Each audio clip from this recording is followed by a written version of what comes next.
نواز شریف کے ساتھ ہاتھ ہو گیا، جتنے مرضی ریلیف دیں، سمیع اللہ والے کیس میں سپریم کورٹ نے نااہل کیا ہوا ہے۔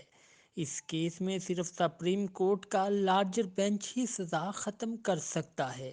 5 ججز کے فیصلے کو ختم کرنے کے لیے 7 ججز کا فیصلہ چاہیے۔ نواز شریف کے کیس میں ان کے وکلاء نے ریویو فائل کیا مگر وہ خارج کر دیا گیا۔ اسلام آباد ہائی کورٹ کے باہر میڈیا سے گفتگو کرتے ہوئے بابر اعوان نے کہا کہ P T I intra party انتخابات کے لیے آج کاغذات نامزدگی جمع کروائے جائیں گے۔ کل 2 دسمبر کو پی ٹی آئی کے انٹرا پارٹی انتخابات ہو جائیں گے۔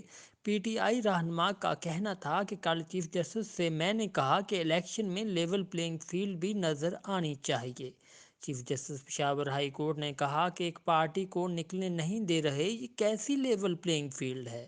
ان کا کہنا تھا کہ ہم ہر سیٹ سے لڑیں گے اور چیئرمین پی ٹی آئی خود امیدوار ہوں گے۔ بابر اعوان نے کہا کہ خیبر پختونخوا کی خود مختاری پر حملہ ہوا ہے۔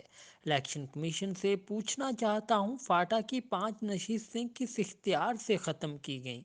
آئین میں لکھا ہے قومی اسمبلی کی 342 نشستیں ہوں گی۔ انہوں نے 5 اڑا دیں، یہ سیدھی سیدھی صوبائی خود مختاری میں مداخلت ہے۔ آئین کے مطابق فاٹا کو خصوصی توجہ اور خصوصی رعایت ملنی چاہیے۔ فاٹا کے عوام نواز شریف کو ووٹ نہیں دیں گے، اس لیے ان کے ساتھ زیادتی کی گئی۔ صوبائی خود مختاری میں مداخلت نہ کی جائے۔ اگر آپ کو ہماری یہ ویڈیو پسند آئے تو چینل کو سبسکرائب ضرور کریں اور گھنٹی کے بٹن کو دبانا نہ بھولیں تاکہ آپ کو آنے والی ہر ویڈیو سے باخبر رکھا جا سکے۔